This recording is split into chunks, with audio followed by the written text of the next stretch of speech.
Os israelenses vão às urnas nesta segunda-feira, 2/03, pela terceira vez em menos de um ano, algo sem precedentes na história do país, em meio à batalha do primeiro-ministro pela sobrevivência política.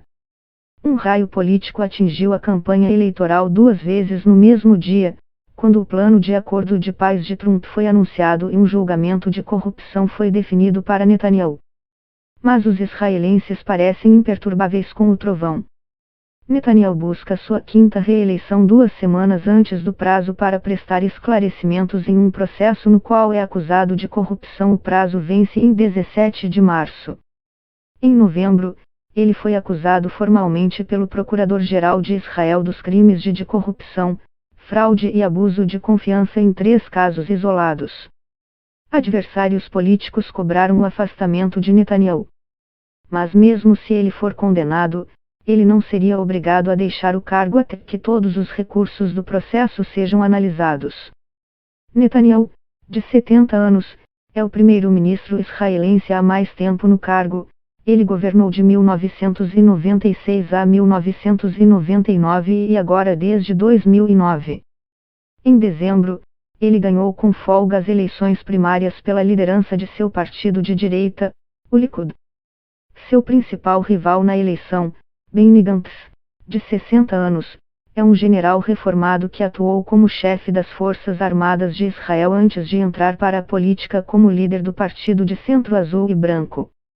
O azul e branco ganhou uma cadeira a mais que o Likud na eleição realizada em setembro passado, mas Netanyahu e Gantz não conseguiram atrair apoio suficiente de outros partidos para formar uma maioria parlamentar com 120 assentos. O sistema político de Israel é baseado numa representação proporcional, com partidos ganhando cadeiras mais por causa dos votos que eles recebem do que pela votação que eles têm em lugares específicos, as constituintes. Segundo pesquisas de intenção de voto recentes, o Likud e o azul e branco devem obter o mesmo número de cadeiras. Mas Netanyahu dissolveu o parlamento depois de sua negociação para formar coalizão falhou, vetando a oportunidade de Gantz tentar formar um governo.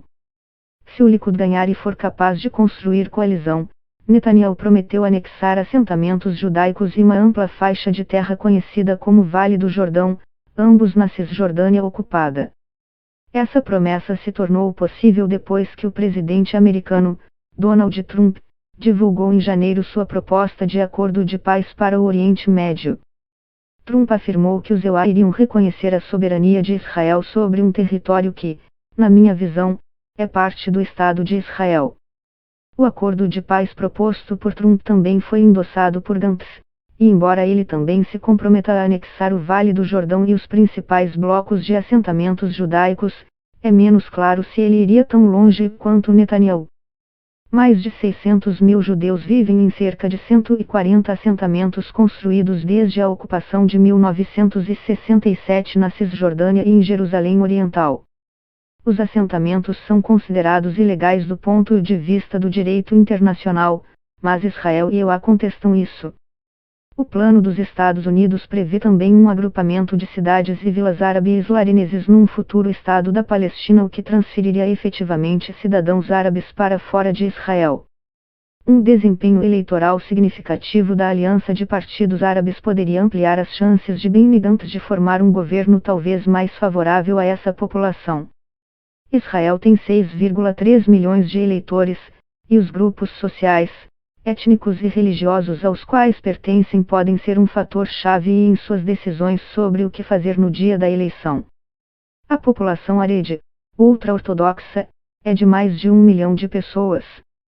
Tradicionalmente, judeus ultra-ortodoxos seguem os conselhos de seus rabinos e votam em partidos voltados para essa população.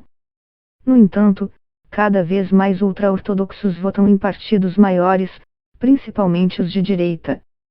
Entre as questões centrais para esse grupo, está o serviço militar obrigatório para judeus ultra-ortodoxos. Até 2014 eles eram liberados ou serviam por curto período de tempo, que deve ser tratada novamente pelo próximo parlamento.